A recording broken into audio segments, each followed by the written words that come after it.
isimada sharafta leh si guud iyo si gaar ah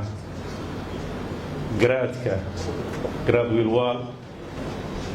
oo iyo wafdigii la socday martisoorna hadda marti u ah annagana marti noo ah dhammaantiin waa salaamantiin maanta markii la hotel baa la furay waxaa la formalka waa laga bedelayaa meel cashaa iyo hadal iyo baad tegaysaan laakiin weli khudbadihii waana daba socda marka waxaa islaa maanta waa lagu martigelinayaa baan islaa marka annaga martidii waan iga fadhinaa martidiinaan nahay maanta aad baan ugu hambalyaynayaa runtii milkiilayaasha hotelkan aadka u quruxda badan oo runtii mudan hantida la geliyey waan hubaa ganacsatadu waxay ka walwalaan hantida markay investment ku samaynaysa ritaankiisa iyo goormu intee qaadanaya ama see noqonaya laakiin ganacsiga najaxa waa midka dhiiranaanta sameeya adventure-ka sameeya marka waan hubaa haddaan luga ganacsi ku hadlo waxaa la yidhahdaa dhimaan iyo sabalaagaa la isku haystaayo laakiin baahida waa la abuuraa haddaanan baahi abuurin ragga gaarkiis waxbay indhaindhayaan waxay yidhahdaan ma loo baahan yahay horta markaasay dhahaan maya dadkan wax iskama bixin karaan looma baahna laakiin haddaad baahida abuurtid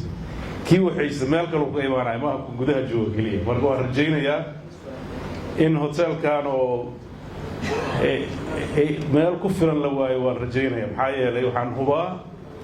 dad fara badan oon ogahay baa shirarkooda dibadaha ku qabsada meelo badan aada marka waan rajaynayaa inuu najaxo waana ka muuqataa waddadiisii u hayaa waxaan sidoo kale u mahad celinayaa dadkii gacanta ka geystay mashruucan inuu rumoobo oo kambaniyadii kala duwanaa oo qaybaha kala duwanaa lahaa oo ka qayb qaatay in uu arrintaani hirgasho runtii dowladda puntland waxay u tahay sharaf waxayna noqon doontaa kastamarka ugu weyn oo ad lahaan doontaan maxaa yeele waa u baahannahay ruuxaddeenna meelaan dadka ku martigelinno shirarka lagu qabto iyagana waa og yihiin oo de howlkan oon dhammaystirnayn sida wasiirka sheegay annagaa ku khasabna hore u furnay waqtigiisa ka soo hormarnay shirkaas howlkan in lagu qabto macna u sameeyey runtii waana rajaynayaa wixii ka dambeeya in iyaga ruuxaddooda waagaas waa isku yareeyeen howlku waa kuwo intaa ka waaweyn baa la filayay marka maanta waxay u baahan yihiin in loo hambalyeeyo loona baaragyo ilaahay maarata inuu u barakeeyo ganacsigooda iyo investmentigooda annagana aan ugu mahad celinno inay ku dhiiradeen inay dalkooda maalgeliyaan shaqay abuureen bilic bay abuureen fursado ganacsi oo kalea dhexdiisa ka dhex abuurmi doona tourismka kor u kici doona dadka serviceka kale u qabanaya dadka imaanaya ayaa badan doona oo iyagana kasii faa'iidi doona mashruucu wuxuu noqon doonaa mashaariic badan oo isku xirxiran marka waan rajaynaynaa idinka ruuxaddiinna wax walba inaydin qaadanay ganacsatada kale fursada aad siisaan oo aad maaragtay qaybaha ka bannaan aad fursad u siisaan intaa markii aan uga baxo iyaga dabcan uma baanin maanta wax badan inaan halkaa aada ugu xusno maxaa yeele waa maalin farxadeed waxaan rajaynaynaa inaan aragno anigu kulley ilaa cabaar baan kusoo wareegayo xoogaa jawi bedel waa soo helnay in yaroo maaragtay jawiyada in jawiga la bato waa loo baahan yahay rag fara badan oo ayaantaan aan islaayna maanta xoogaa baan meesha kusoo aragno waa fadhi fiican bay lahayd marka waa sida la sheegay rag badan baa isku arki doona waan rajaynayaa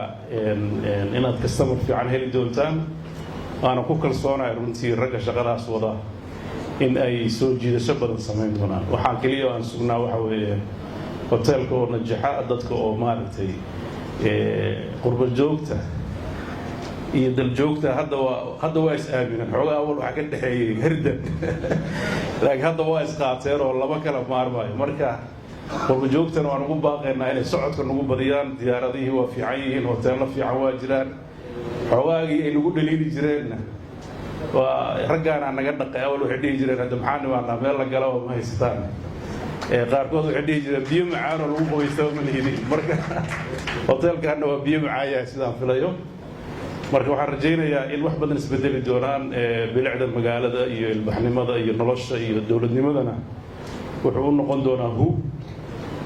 horumarkana qayb buu ka qaadan doonaa kuwaan iyo kuwa la midana inay soo kordhaan baan rajaynayaa baahida kolley weli dawladdu ma gaarin inay kontroosho ganacsiga laakiin mararka qaarkood dhaqankeena waxaa lagu yaqaanaa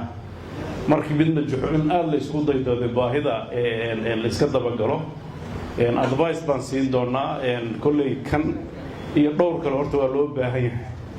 laakiin waxaan rajaynaynaa businesska in meelaha diversity dhinacyo kala duwan khaasatan dhinaca wax soo saarka in loo badiyaan aad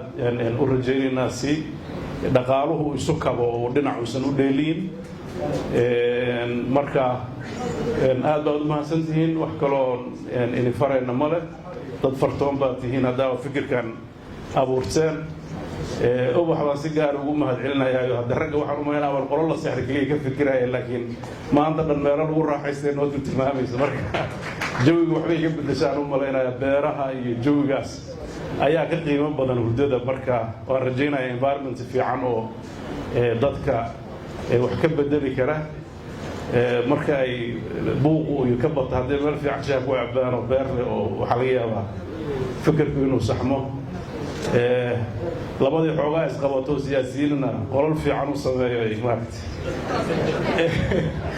ay ku sheekaystaan waa mahadsantihiin